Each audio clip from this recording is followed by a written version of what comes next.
اسکلت حاضر نمونه‌ای از یک طراحی مهندسی مدرن با مقاطع HSS است که بر پایه مقاومت، سرعت و کیفیت بنا شده.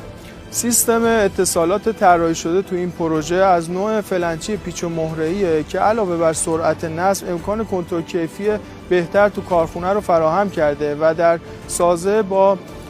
این حجم و اندازه و طول عمر بالا بسیار حائز اهمیت هستش.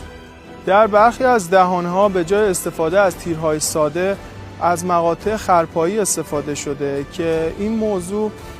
توانایی پوشش دهان‌های بزرگتر رو با کاهش وزن سازه به ما میده بدون اینکه نیاز به افزایش سطح مقطع و ابعاد پروفیل باشه.